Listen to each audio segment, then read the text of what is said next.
Lo primero que llegó de las elecciones europeas al Parlamento Europeo, y se votó en todos los países, era Iola de la ultraderecha. Después algunos lo matizaron, pero ¿cómo fue la cosa, Diego?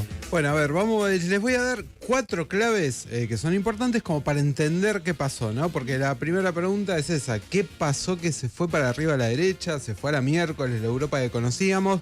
Bueno, no es tan así, pero hay algunas cosas muy importantes. Lo primero, bueno, la elección esta que se dio el domingo pasado fue en toda Europa y era para el Parlamento Europeo. Es una elección un poco diferente a lo que pasa en cada país, porque ahí la gente vota como de otra forma, podríamos decir, porque no está la presión de que estás eligiendo tus diputados o tu gobierno. Entonces se expresan... Que pesa más, digamos, una votación que es más ideológica o de los valores. Y también un intento de expresar algún descontento del momento, ¿no? Hay una cosa de elegir, yo elijo este para expresar también que no me gusta algo de lo que está pasando. A ver, ¿fue la ultraderecha después de esta elección en los países de la Unión Europea la que salió más fuerte? Bueno, ahí ya hay un dato que hay que tener en cuenta, porque no fue, sino que el que salió más fuerte sigue siendo lo que se llama la centro-derecha europea. El nombre que tienen es Partido Popular Europeo.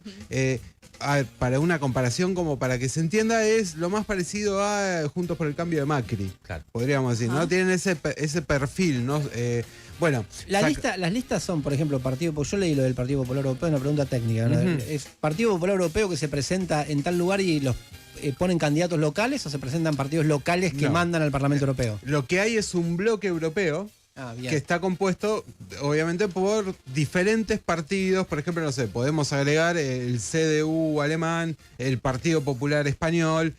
Todos esos partidos hacen bloques políticos en el Parlamento Europeo. Lo mismo va a pasar con los partidos de ultraderecha. Y a todo eso se le llama el Partido Popular Europeo. Tienen ese nombre, sí, se agrupan con ese nombre.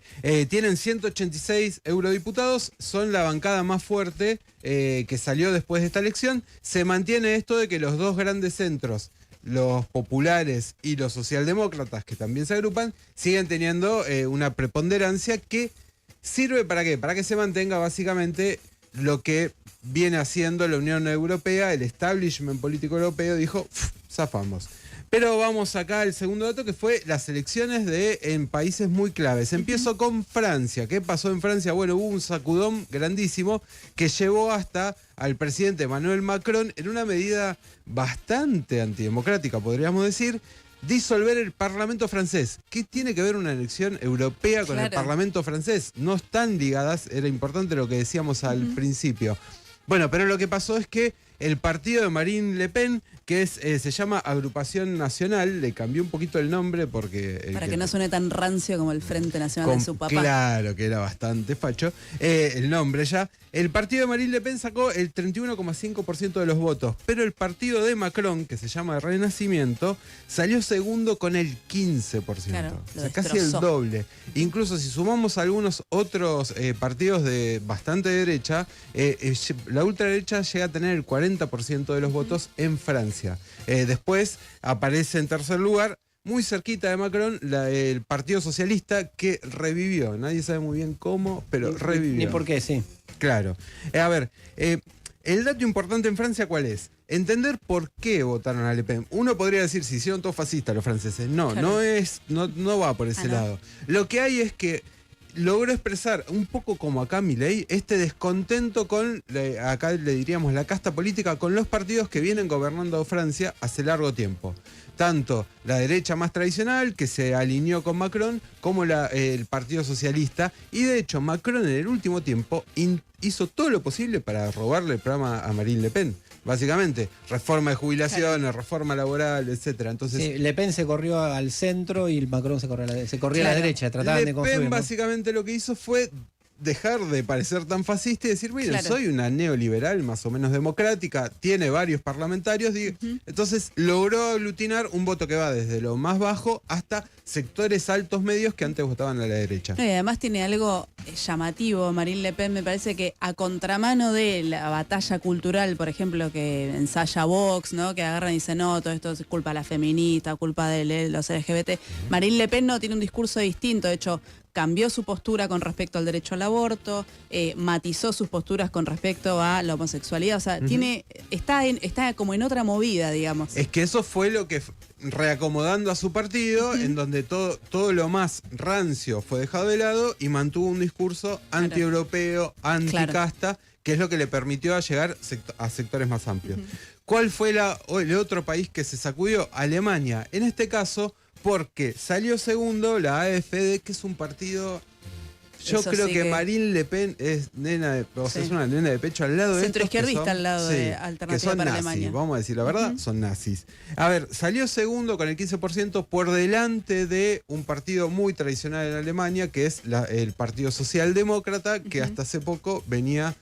o que es parte de la coalición de gobierno con la derecha tradicional, la CDU, que para que lo ubiquen es el partido de Angela Merkel, ¿sí? Que fue canciller durante muchos años.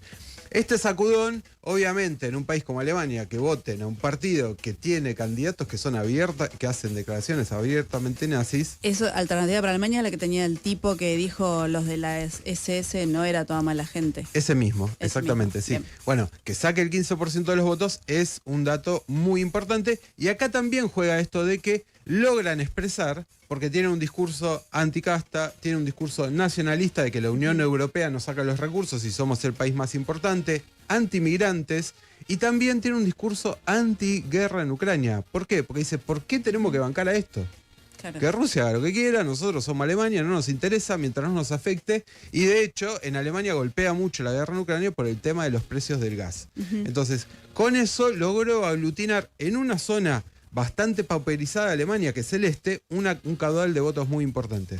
Vamos con el último y la cuarta clave, que es que lo que se empieza a abrir ahora en Europa es una discusión mucho más polarizada y se empieza a discutir qué hacemos con estos partidos de ultraderecha que avanzan en dos países claves. Y ahí me parece lo más interesante lo que pasó en Francia. Por un lado fue la reacción inmediata con movilizaciones en las calles, que tienen que ver con que ya venían movilizaciones, habíamos hablado de lo de Palestina, etcétera. Y por otro lado, lo que aparece como una especie de respuesta popular con el Frente Popular, donde se aglutina desde sectores de la izquierda institucional hasta el Partido Socialista. Bueno, ¿sirve eso? Varias veces se demostró que no, pero empieza a haber este debate. ¿Cómo se responde a la ultraderecha? Tiene que ver también mucho con lo que pasa acá en Argentina, es muy interesante, si es organizando desde las calles, retomando iniciativa o desde un lugar institucional.